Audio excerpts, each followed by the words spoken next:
मेवाड़ का महाराणा कुंभा। मेवाड़ महाराणा कुंभा मध्यकालीन राजस्थान के इतिहास में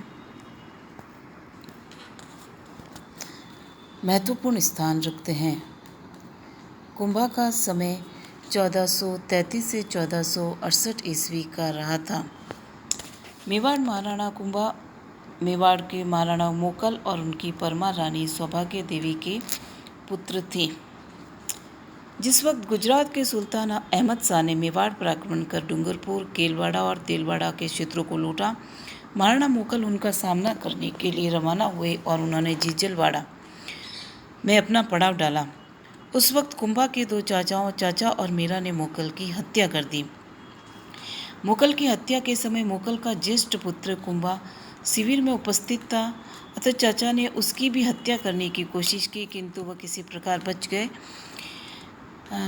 नैन्सी के अनुसार मोकल की हत्या के बाद चाचा ने अपने आप को राणा घोषित कर दिया था तथा मेहपा पवार को अपना प्रधानमंत्री बनाया, किंतु दूसरी तरफ कुंभा चित्तौड़ पहुंच गए और मेवाड़ी सामंतों ने कुंभा को मेवाड़ का महाराणा घोषित कर दिया।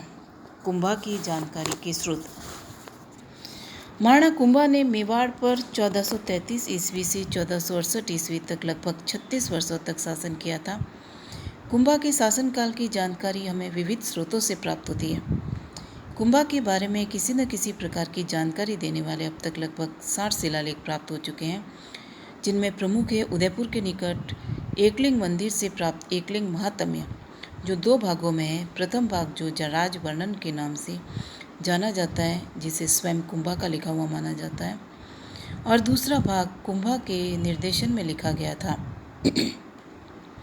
अतः एकलिंग महात्म्य कुंभा के काल का इतिहास जानने का महत्वपूर्ण साधन है। जयदेव की गीत गोविंद की टीका भी कुंभा ने रसिक प्रिया के नाम से लिखी थी, जिससे कुंभा की विभिन्न उपाधियों व उपलब्धियों की जानकारी मिलती है। कुंभलगढ़ दुर्ग में नामदेव के मंदिर से 3 चट्टानों पर उत्कीर्ण कुंभलगढ़ प्रशस्ति से कुंभा की राजनीतिक उपलब्धियों, राज्य विस्तार, उपाधियाँ, साहित्यिक रचनाएं, कुंभा द्वारा निर्मित विभिन्न दुर्गों आदि की पर्याप्त जानकारी मिलती है। संभवतः यह प्रशस्ति 5 चट्टानों पर उत्कीर्ण करवाई गई थी, जिनमें से 2 चट्टानें अब नष्ट हो चुकी हैं। चित्तौड़ दुर्ग में स्थित विजय स्तंभ का शिलालेख भी ऐतिहासिक दृष्टि से महत्वपूर्ण है, जो 1460 ईस्वी में उत्कीर्ण करवाया गया था और महेश ने इसे लिपिबद्ध किया था। इस शिलालेख से हमें कुंभा की मालवा, गुजरात और पड़ोसी राज्यों पर विजय की जानकारी मिलती है।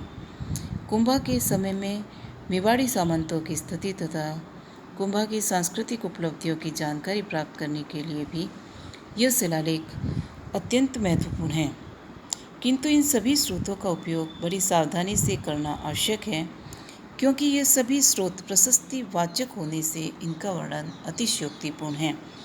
कुछ फारसी तवारीखों में भी कुंभा के बारे में जानकारी मिलती है, किंतु इन तवारीखों में उपलब्ध घटनाओं को जहाँ तक हो सके तभी प्रामाणिक माना जाना चाहिए, जबकि उसकी पुष्टि किसी अन्य फारसी या राजस्थानी ग्रंथ से होती है।